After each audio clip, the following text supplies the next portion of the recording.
Grace Walters had spent years building a stable life for herself and her 17-year-old son, Jason. As a real estate agent who had worked her way up from nothing, she knew the value of a good home, how much safety, dignity, and opportunity the right house could provide.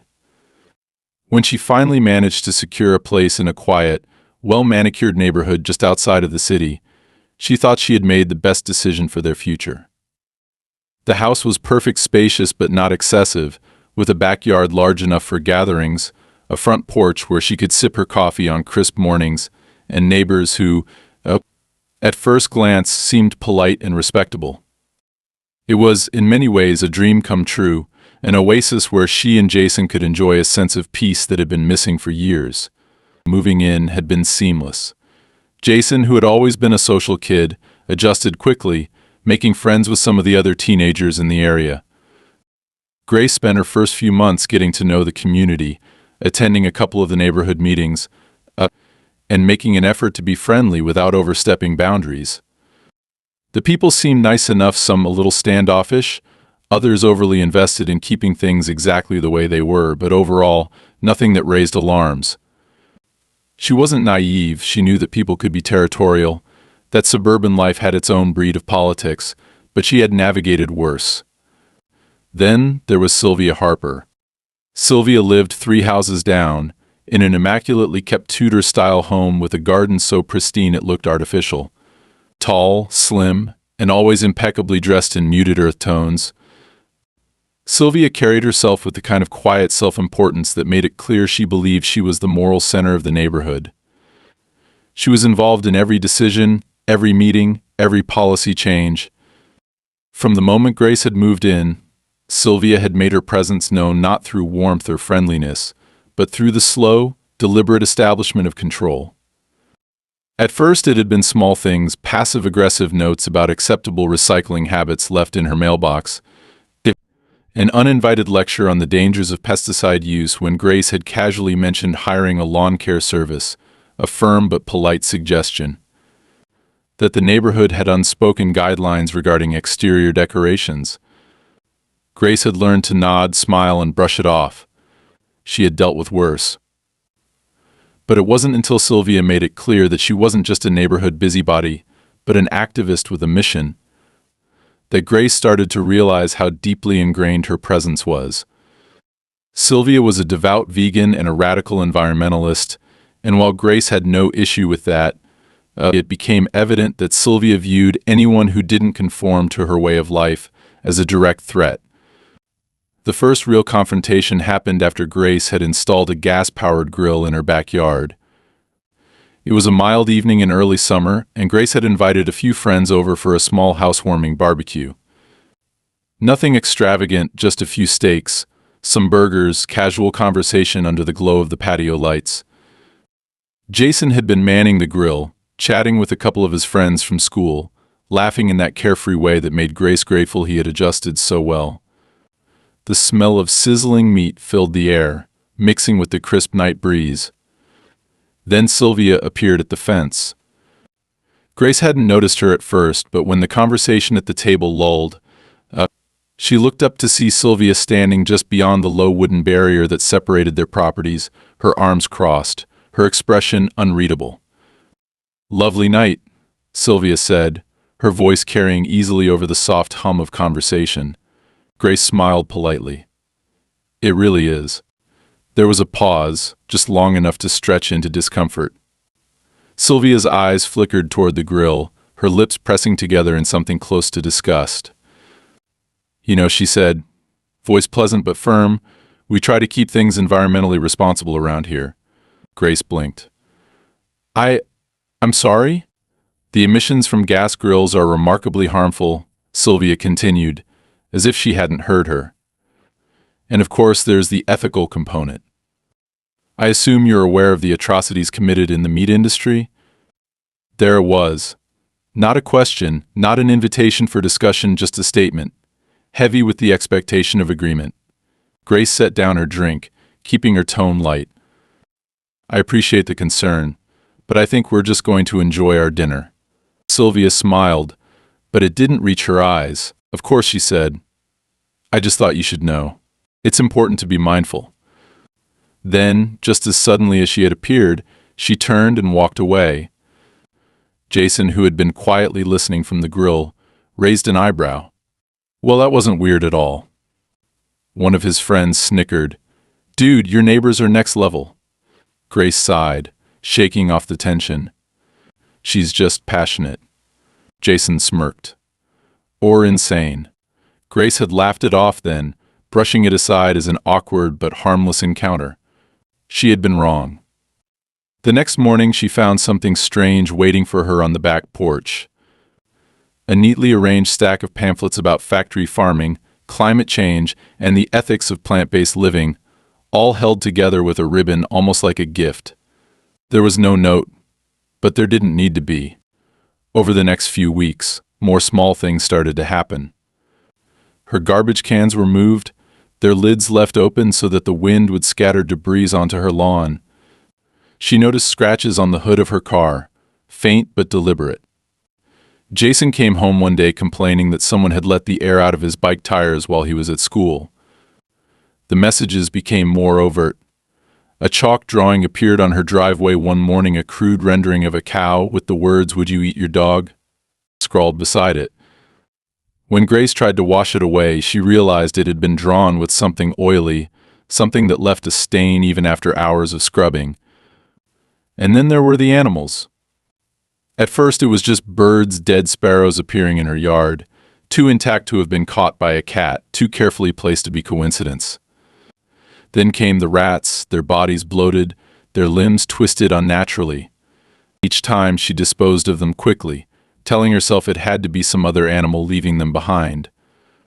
But the truth sat heavy in her stomach. Still, she had refused to engage. She wouldn't be bullied into submission, wouldn't change her lifestyle just to appease one unhinged neighbor. So when she decided to throw another barbecue, she did so with quiet defiance. It was a small gathering, just a handful of people, a few steaks sizzling on the grill, laughter drifting into the warm evening air. She saw Sylvia watching from her porch, her expression unreadable. This time she didn't look away. Sylvia stared for a long moment, then turned and walked inside. 15 minutes later, the gunshot rang out. Jason crumpled to the ground, and Grace's world shattered. The sound of the gunshot cracked through the evening air like a whip, shattering the warm, buzzing atmosphere of the barbecue in an instant. For a second there was silence, true, deafening silence, the kind that only happens in the immediate aftermath of something too shocking to process. Then came the screaming. Grace didn't even know whose voice it was at first, only that it was raw and panicked, rising above the stunned gasps of the guests, above the clatter of a plate hitting the ground, above the ringing in her own ears. It was only when she turned toward the grill and saw Jason on the ground, his body twisted awkwardly, his shirt blossoming with red, that she realized the voice was hers. Her legs carried her forward before her brain had even caught up. She dropped to her knees beside him, her hands fumbling to find the source of the blood. He was still breathing, God, he was still breathing, but his face was contorted in pain, his mouth opening as if to speak, but no words came out. His body jerked slightly as he tried to shift, and fresh blood seeped through his shirt, soaking into the fabric, pooling beneath him. No, no, no, stay still, baby, don't move, Grace gasped, pressing her hands against the wound, trying to stem the flow. The warmth of his blood spread across her fingers, and the sensation sent a wave of nausea rolling through her stomach, but she forced it down. Someone was shouting for an ambulance. Someone else was sobbing, the scent of charred meat from the forgotten grill mixed with the sharp, metallic tang of blood. She turned her head sharply, searching for the source of the shot, her breath coming in short, panicked gasps. And there she was. Sylvia Harper stood in the glow of her porch light, her expression eerily calm, her shoulders squared with quiet certainty. The gun was still in her hand, held loosely at her side, the barrel pointed downward. She made no move to flee, no attempt to hide what she had done. Instead, she simply met Grace's gaze across the darkening yard, as if daring her to say something. Grace's chest tightened, her heart beat a violent drum against her ribs. She wanted to lunge at her, to tear the weapon from her hand, to drag her to the ground and make her feel the same fear she had just inflicted on her son. But Jason's shallow breaths beneath her hands anchored her in place, his pain taking precedence over the rage that threatened to consume her. The distant wail of sirens cut through the chaos. The neighbors who had gathered on their lawns, wide-eyed and whispering, parted as red and blue lights bathed the street in their harsh glow. The police moved quickly, their weapons drawn, shouting commands that Grace barely registered. "Drop the weapon. Now." Sylvia obeyed without hesitation. She bent slightly, placed the gun on the wooden planks of her porch, and straightened with a deliberate slowness, lifting her hands into the air. She was unshaken, her face unreadable as the officers rushed toward her, pinning her arms behind her back and forcing her onto her knees. "Ma'am, do you have any other weapons on you?" "No," Sylvia said calmly. "Why did you fire?" "He disrespected life." The words were spoken with such chilling certainty that Grace's stomach twisted. A fresh burst of adrenaline surged through her veins, overriding her shock. She wanted to scream at Sylvia, to demand an explanation, to understand how anyone could be so utterly detached from the reality of what they had just done. But before she could open her mouth, the paramedics swarmed in, pushing her aside as they assessed Jason's condition. Gunshot wound to the chest, possible lung involvement, one of them called out. "He's conscious but losing a lot of blood, let's move, now." Grace stumbled back, her hands trembling, still slick with his blood. The stretcher lifted, the wheels unfolding with a sharp metallic snap as they rushed him toward the waiting ambulance. "I'm coming with him," she cried, trying to climb in after him. "Ma'am, we need you to step back. He's my son. I'm going with him." Something in her voice must have struck a nerve because the paramedic didn't argue further. Instead, he nodded sharply and pulled her inside. The doors slammed shut. The ambulance peeled away, leaving the scene behind, but the image of Sylvia standing there calm, unrepentant, was burned into Grace's mind. The ride to the hospital was a blur of flashing lights, clipped medical jargon, and the steady beeping of the heart monitor. Grace sat with her hands clasped together, squeezing so hard her knuckles turned white. Every few seconds, she would look at Jason's face, searching for any sign that he was still with her. His eyelids fluttered, his breath shallow but steady. "You're okay, sweetheart," she whispered, though she didn't know if that was true. "Just hold on." By the time they reached the emergency room, a team of doctors was waiting. Grace was forced to let go of his hand as they wheeled him away, disappearing behind double doors that slammed shut with a finality that left her breathless. She stood there, frozen in place, the weight of the past hour crashing down on her all at once. The blood on her hands had begun to dry, cracking at the creases of her fingers.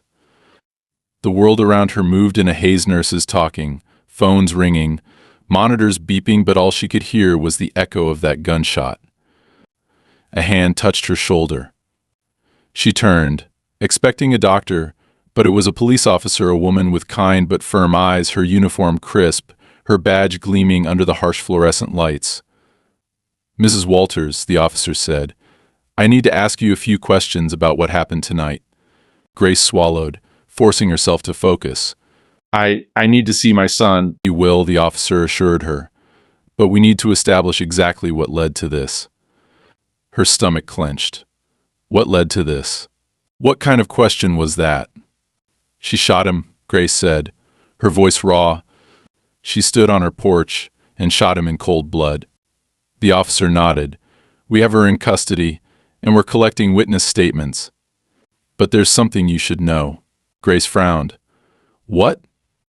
The officer hesitated, choosing her words carefully. "Sylvia Harper is claiming self-defense." The words slammed into her like a physical blow. "What?" "She's saying that your son verbally threatened her, that he made aggressive gestures, and she feared for her safety." Grace's hands curled into fists. "That's a lie. That's what we're trying to determine." The officer sighed. "Unfortunately, we've already had reporters show up at the station. This is going to get attention, and fast. Grace's pulse pounded in her ears. Of course it would. A white woman claiming self-defense against a teenage boy. A well-respected community figure. A narrative already being spun before her son had even made it out of surgery. The officer lowered her voice. If I were you, I'd get a lawyer. Grace felt the world tilt beneath her feet. A lawyer. She had assumed, naively, that this would be simple. That the person who shot her child in cold blood would go to prison. That justice would be swift. But she knew better. Nothing was ever that simple. And Sylvia Harper wasn't just some deranged neighbor. She was something worse. She was dangerous. And she wasn't done yet. Grace had always believed that the law was a simple thing. A person commits a crime, they are held accountable. If someone pulls a trigger and shoots an unarmed teenager in cold blood, there is no gray area. There are no debates, no loopholes, no drawn-out arguments. The crime is clear, the consequences should be just as clear. But as she sat in the hospital waiting room, staring at her hands still stained with traces of Jason's blood, even after she had scrubbed them raw, she realized how naive that belief had been. Sylvia Harper had been arrested, but she wasn't panicking. She wasn't crying or begging for mercy. She wasn't even denying what she had done. She was already spinning the narrative, shaping the world's perception of the events to suit her own advantage. The news reports were already coming in. Grace had caught a glimpse of a television screen in the corner of the waiting room, where a local anchor stood in front of her house, reading from a teleprompter in that same detached, professional tone they always used. Community advocate Sylvia Harper, well known for her work in environmental sustainability and ethical living, has been taken into custody after an altercation led to the shooting of a 17-year-old boy during a neighborhood dispute. While details remain unclear, sources indicate that Harper, a longtime resident of the area, may have acted in self-defense. Self-defense. Grace clenched her fists so tightly that her nails bit into her palms. Her son was fighting for his life in an operating room, and the woman who shot him was already being painted as the victim. The door to the waiting room swung open, and a nurse stepped inside, scanning the room. Grace Walters?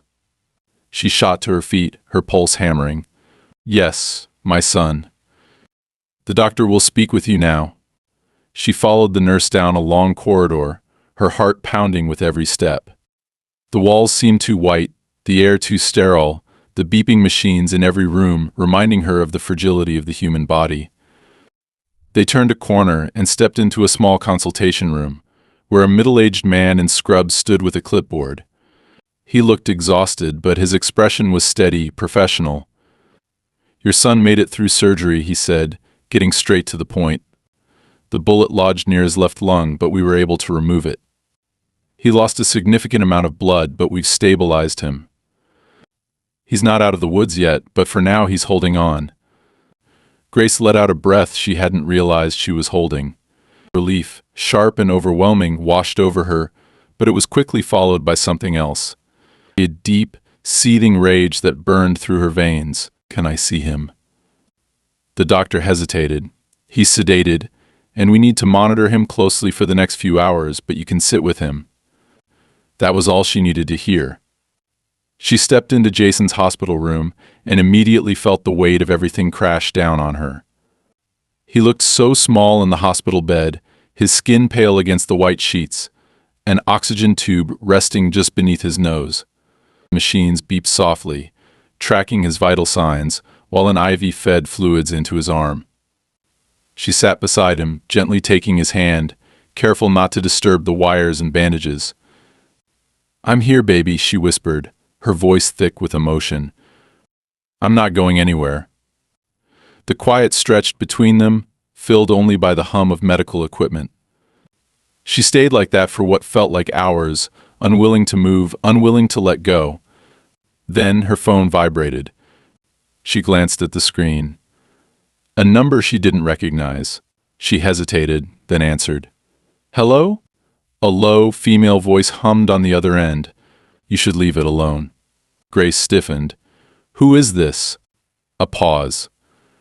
Just some advice, the voice continued. Drop it. Walk away. Let it go. The line went dead. Grace pulled the phone from her ear, her blood turning to ice. Whoever it was, they weren't just warning her. They were threatening her. She exhaled sharply, trying to steady herself. She wasn't going to be intimidated. She stepped into the hallway, her mind racing. She needed legal help, someone ruthless, someone who wouldn't let Sylvia manipulate the system. An hour later, she sat across from Jim Langford, a sharp-eyed attorney with a reputation for taking on high-profile cases. He listened intently as she recounted everything: the barbecue, the shooting, the way Sylvia had stood there, calm and composed, even as Jason bled out. When she finished, Jim leaned back in his chair, tapping a pen against his desk. Sylvia's already hired a defense team. Not just any team, some of the best criminal attorneys in the state. How the hell can she afford that? Grace snapped. She has connections, Jim said simply. The neighborhood council, certain politicians, donors from her activist circles. This case is already being framed in a very specific way. Grace shook her head. She shot an unarmed teenager. Jim met her gaze. And you and I both know that should be the only fact that matters. But public perception is everything. They're going to try to discredit Jason. They'll bring up his school records, his social media, anything they can use to suggest he was troubled or hostile. They'll use character witnesses to paint Sylvia as a well-intentioned woman who felt threatened. Grace's stomach churned. But it's all lies. It doesn't matter, Jim said. Not if they control the narrative. Then we change the narrative, Grace said, steel in her voice. Jim studied her for a moment, then nodded. All right, then we fight. The next few days were chaos. Jason remained in the hospital, slowly recovering, while Grace worked with Jim to prepare for what was coming. But the pressure was relentless. The media was already twisting the story, making it sound like an unfortunate misunderstanding rather than an attempted murder. And then, the real escalation began. First, her tires were slashed. She walked out of the hospital one evening to find all 4 tires of her car destroyed, deep gashes running through the rubber. Then, an envelope appeared on her doorstep. Inside was a single bullet. No note, no explanation, just a bullet. A warning. The police were of little help. We'll look into it, they said, but she could hear the doubt in their voices. And then Jason's hospital room was moved without warning. She arrived one morning to find his bed empty, the room stripped clean. Panic surged through her until a nurse explained that he had been relocated to a different wing for security reasons. But when she pressed for details, no one could tell her who had ordered the transfer. Someone was pulling strings behind the scenes. Someone was making sure she knew they were watching. As she stood outside the hospital, her phone rang again. The same unknown number. She answered, her pulse hammering. The voice was the same as before. Smooth, controlled. You should take your son and leave town, Miss Walters. Grace gritted her teeth. Or what? A low chuckle. Or you'll find out exactly what happens to people who don't listen. The line went dead. Grace stood there, gripping the phone so tightly her knuckles turned white. They wanted her afraid. They wanted her to give up, but they had no idea who they were dealing with. Grace sat in the hospital room, watching the slow rise and fall of Jason's chest as he slept, his face still pale, his body still fighting to recover from the bullet that had torn through him. The beeping of the monitors was steady, a fragile reassurance that he was still here, still alive. But she knew this wasn't over. The real battle hadn't even started yet. The police weren't doing anything. That much had become clear. Sylvia had been arrested, but within hours of her being taken into custody, her legal team had flooded the system with motions, statements, and a carefully crafted narrative that painted her as the victim of a violent, escalating conflict. It wasn't about the shooting anymore. It was about controlling the perception of what had happened, twisting reality into something that suited her version of the truth. Jim Langford had warned her that this would happen, but even he hadn't expected how fast and how ruthless the counterattack would be. 2 days after the shooting, news outlets started running a different version of the story. Local environmental activist involved in tragic incident.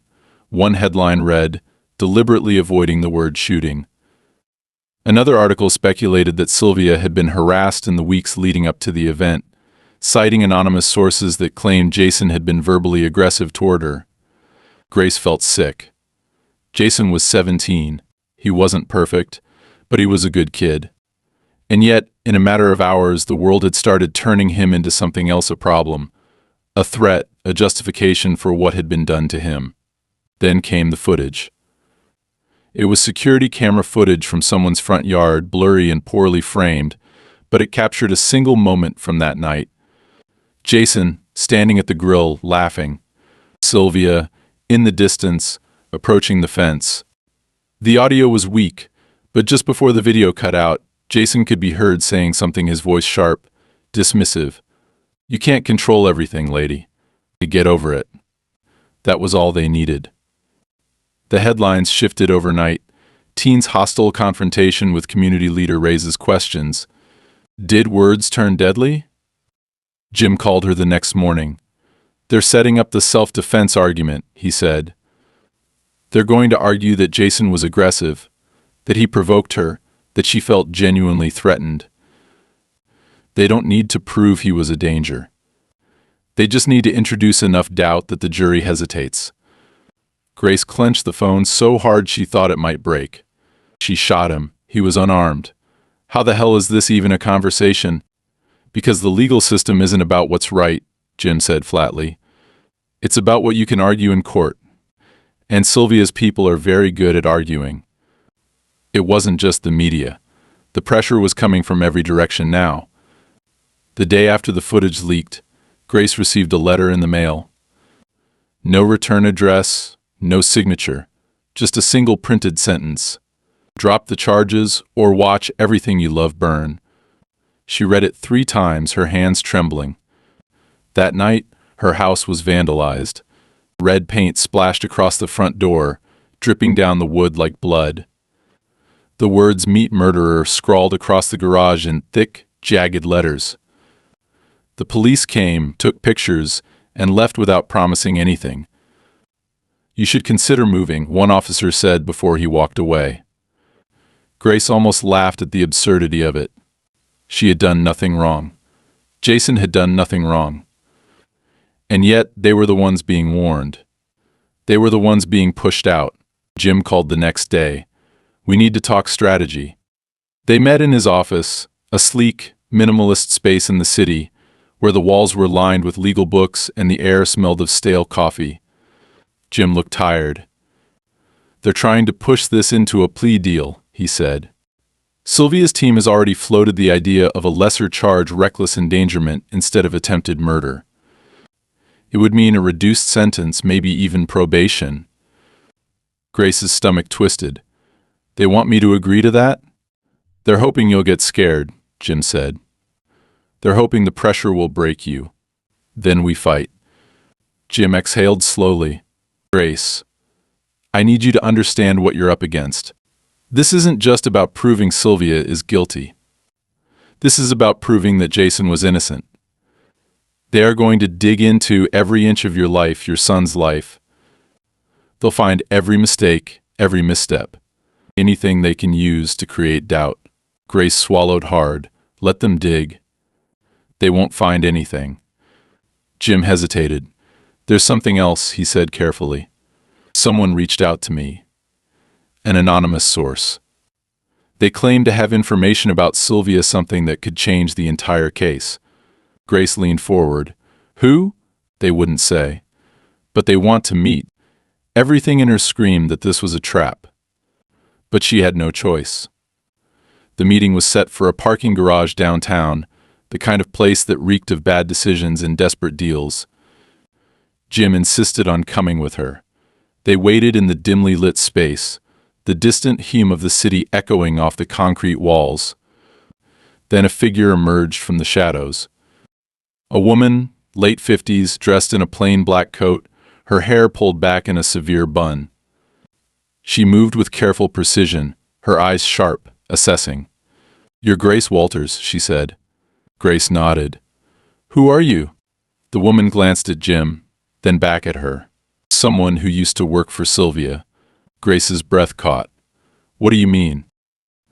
The woman hesitated, then pulled a small envelope from her coat. "You need to see this." Jim took it first, opening it cautiously. Inside were a handful of photographs, old but clear. Sylvia, standing with a group of people, serious-looking men in suits, others in the casual, unassuming clothes of activists who didn't want to be noticed. There were newspaper clippings, too, from years ago. Fires, missing persons cases, incidents that had never been connected. "What is this?" Grace asked.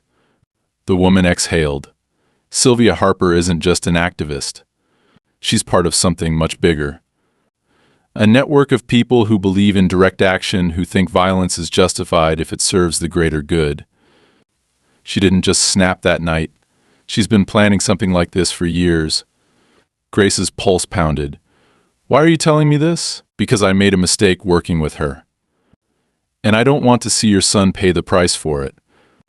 Jim tucked the photos back into the envelope. "This could be enough to destroy her credibility." The woman nodded. "But be careful. Sylvia isn't working alone. And if they know you have this, they will come after you." Grace took a slow breath, steadying herself. She had come this far. She wasn't backing down now. As she and Jim left the parking garage, she could feel it in her bones. This wasn't just about Jason anymore. This was something much bigger, and she was about to step right into the middle of it. Grace had known from the moment she saw those photographs in the parking garage that she had crossed an invisible line. The battle had been personal before her son, her family, their home. But now she had stepped into something deeper, something far more dangerous. Sylvia Harper was not just a violent extremist masquerading as an activist. She was part of a larger, well-connected group, a machine that operated in the shadows, whispering into the ears of politicians, controlling narratives, and eliminating obstacles. Grace had become an obstacle. 2 days after the meeting, she noticed a black sedan parked down the street from her house. She wouldn't have thought much of it at first, except it was still there the next morning, and the morning after that. The windows were tinted too dark to see inside, and the car never moved, but every time she glanced in its direction, the skin on the back of her neck prickled with unease. By the 4th day, she decided to test it. She got into her car and drove aimlessly through the neighborhood, taking unexpected turns, stopping at a gas station she didn't need to visit. When she pulled back onto her street, the sedan was gone. But as she parked in her driveway, she saw it again, this time 3 houses down, as if it had always been there. They weren't even trying to be subtle anymore.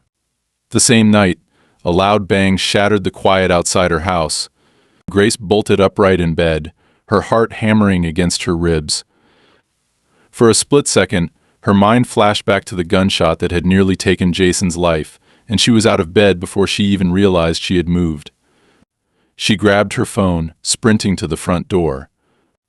The porch light flickered something it had never done before. The security camera above the garage had been ripped from its mount, the wires hanging loose. A brick lay on the porch steps, a note attached to it with electrical tape. She picked it up with numb fingers. "Back off, or next time it won't be a warning." Her body went ice cold. She forced herself to breathe, steadying the shaking in her hands. This wasn't just some random act of intimidation. It was a message clear and deliberate. Someone had been close enough to her house to destroy the camera, to walk onto her porch, to leave a note just feet from where she slept. She called Jim Langford, her lawyer, before she called the police. "They're escalating," she said, gripping the phone so tightly her knuckles ached. "They want me scared. They want me to drop the case." Jim sighed heavily on the other end. which means we're getting close to something they don't want us to find.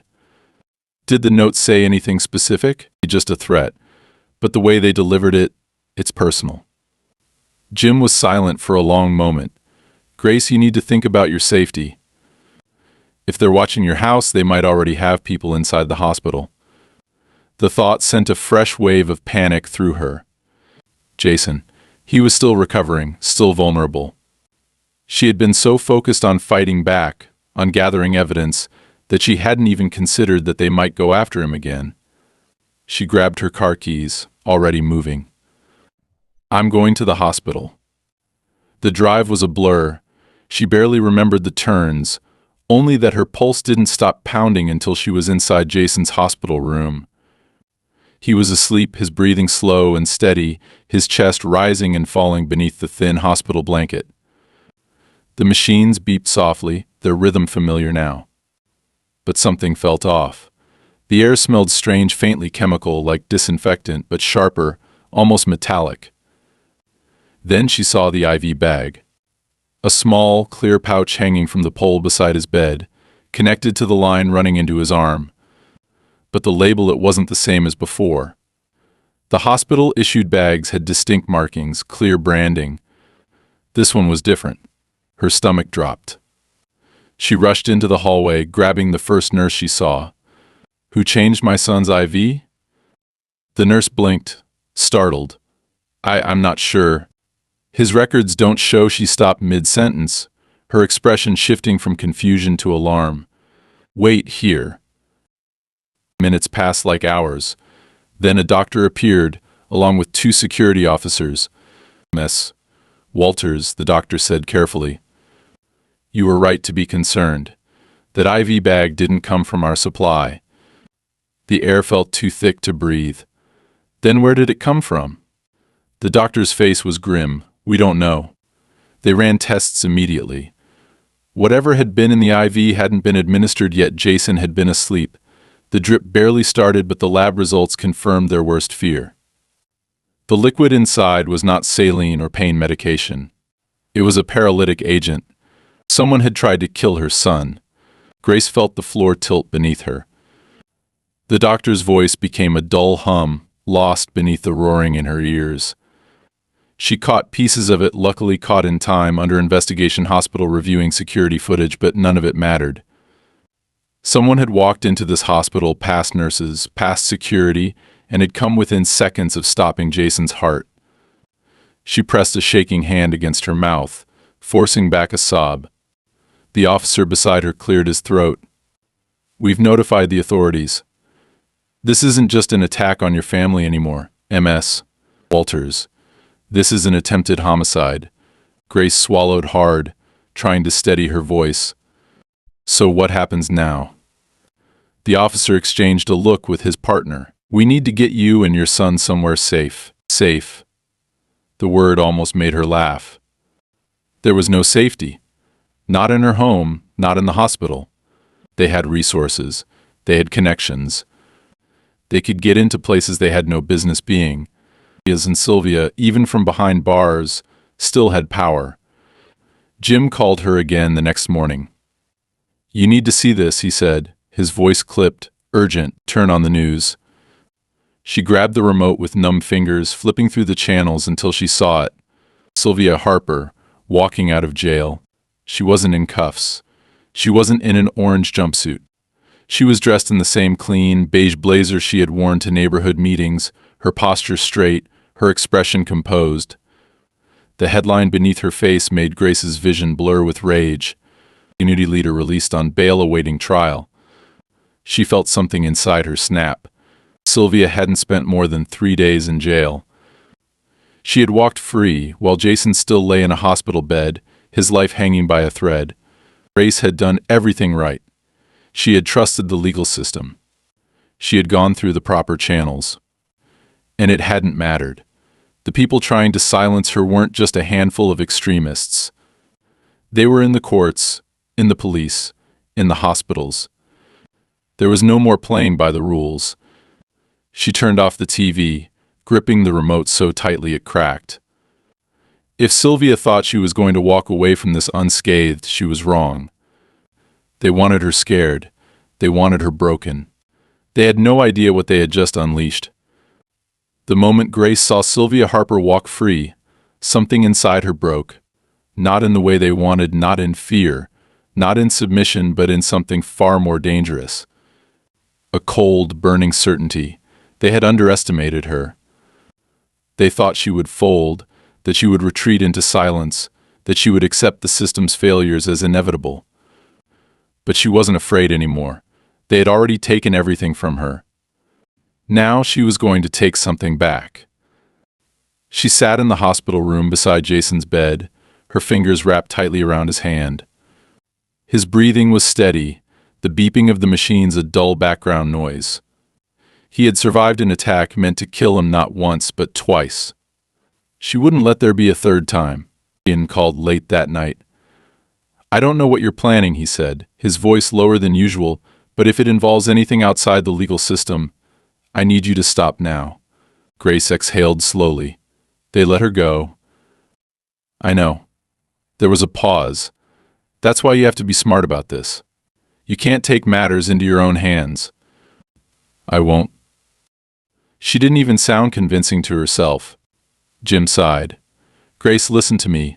The only reason they haven't buried this case completely is because you've been pushing so hard. If you do something reckless, if you make one wrong move, they will use it against you." She knew he was right. But there was one thing he didn't understand.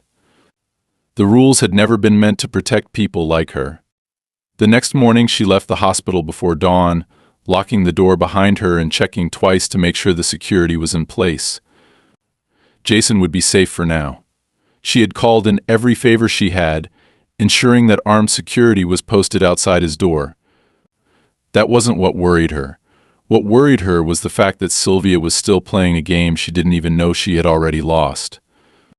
Grace had spent all night going through the documents Jim had gotten from their anonymous source. She had studied every name, every location, every quiet transaction buried under the guise of activism. Sylvia had been careful, but not careful enough. There was a trail, not obvious, not blatant, but it was there for someone who knew where to look. And Grace had spent her entire career finding cracks in foundations. She parked 2 streets away from Sylvia's house, far enough that she wouldn't be immediately noticed, but close enough to watch. It was early, the kind of pale, gray dawn that blurred the edges of reality, making everything feel unreal. Sylvia's house was quiet, her pristine front garden undisturbed, her curtains drawn. But Grace knew she wasn't alone inside. She waited, her pulse steady, her grip tight on the steering wheel. Then, movement. A man emerged from the side entrance, late 40s, clean-cut, wearing a suit that was too expensive for someone who wanted to blend in. He walked with purpose, his head down, his face obscured by the brim of his hat. He reached into his pocket as he approached a black car parked near the curb. Grace already had her phone up, the camera zoomed in. She took the picture the moment he looked up. It wasn't until she checked the screen that she recognized him. She had seen his face before on one of the old newspaper clippings from the files. Not just an associate of Sylvia's, a strategist, a man who had been present at closed-door meetings where policies had been shaped, where decisions had been made about who was useful and who was disposable. A man who had connections that stretched beyond just this case. And he had just walked out of Sylvia Harper's house. She had proof now. Proof that Sylvia wasn't just some lone fanatic. But proof wasn't enough. She started the car, forcing herself to drive away calmly, not to react, not to look suspicious. She needed to be careful now. She needed to move before they did. Back at the hospital, Jim was already waiting for her. He took one look at her face and shook his head. "What did you do?" She handed him the phone. He scrolled through the images, his expression darkening. "This is bad," he muttered. "This is very bad." "Good." He shot her a sharp look. "No, Grace. Not good. This means this goes higher than we thought. This means we're dealing with people who make problems disappear." She met his gaze. "Then we don't give them time to disappear us first." Jim hesitated, then sighed. "What's your plan?" she told him. And for the first time since this started, Jim didn't argue. The next 48 hours were a blur. Grace moved quickly, methodically. She reached out to people who had been too scared to speak before, people who had left the neighborhood quietly, people who had known something was wrong but had been too afraid to push back. Some of them ignored her calls. Others hung up the second they heard her voice. But one agreed to meet. It was a woman in her early 60s, once an outspoken member of the community, now living 2 states away. She had left abruptly 3 years ago, selling her house for a fraction of what it was worth. No explanation, no warning, and now Grace knew why. "They came for my grandson," the woman said, her voice shaking. "He was 7, just a child, but he had allergies, severe ones. We always carried an EpiPen, always. But one day he had a reaction, and when I reached for it, it was gone. Just gone. We had to rush him to the hospital. He almost died." Grace's stomach twisted. The woman took a deep breath. "That night I found a note on my doorstep. It said, 'Leave while you still have a choice.' I didn't wait to see what the next warning would be." Grace clenched her fists. "Sylvia?" "And others," the woman whispered. "You have no idea how deep this goes." Grace did now, and she was going to burn it all down. The next morning, before anyone could stop her, she sent the photographs and the documents to every journalist, every investigator, but every outlet that wasn't already under their thumb. She didn't wait for permission. She didn't wait for Jim's approval. She didn't wait for the legal process to work. She forced the truth into the light. The fallout was immediate. Within hours, the press swarmed Sylvia's house. The connections were too strong to ignore now. The questions were too loud. By nightfall, law enforcement moved in. And this time, Sylvia didn't walk free. Grace stood outside the hospital, watching the news on her phone, her hands steady, her breathing even. It wasn't over. Not yet. But it was a start. And she wasn't afraid anymore. Grace had imagined this moment 1,000 different ways. She had pictured Sylvia Harper in handcuffs, her face finally stripped of that smug, calculated calm. She had envisioned the reporters hounding her, demanding answers she could no longer twist into convenient lies.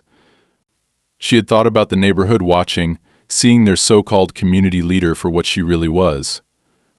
But reality, as it often did, unfolded differently. The arrest hadn't been dramatic. There had been no screaming, no desperate proclamations of innocence.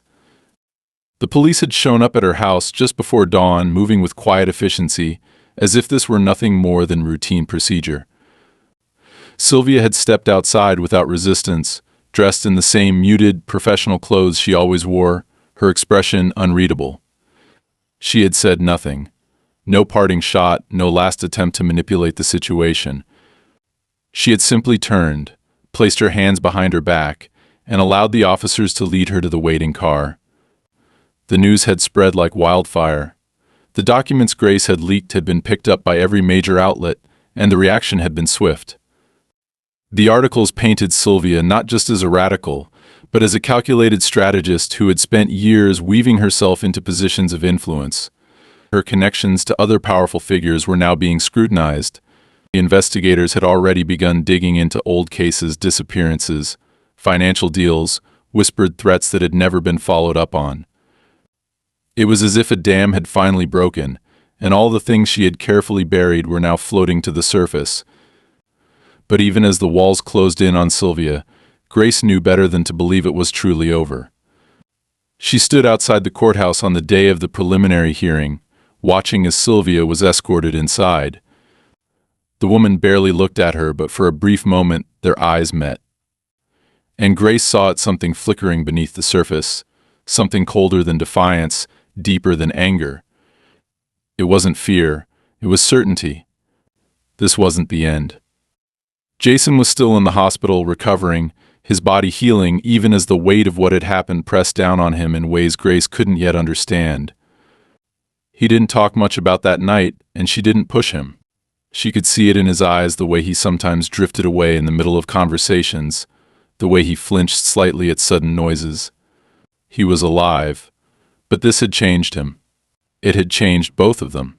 2 days after the hearing, Grace received an envelope in the mail. No return address. No markings. Just thick, heavy paper, the kind that felt expensive. Inside was a single note typed in a plain, unremarkable font. Sylvia was just the beginning. You should have walked away. Grace felt her pulse slow, the words sinking in with a terrible finality. Of course it hadn't ended with Sylvia. She had exposed one piece of a much larger puzzle. She had drawn attention to something that had thrived in secrecy for years. And now they were watching her. Jim called as soon as he saw the message. "We need to talk about security," he said. "You're in the spotlight now, and not in a good way." Grace exhaled, glancing out the window. The street was quiet, but she could feel it now, the invisible weight of eyes that weren't supposed to be there. "Let them watch," she said finally. "I'm not running." Jim was silent for a moment. "Grace, this isn't over." "I know," she said, and she did. But this time, she was ready for whatever came next.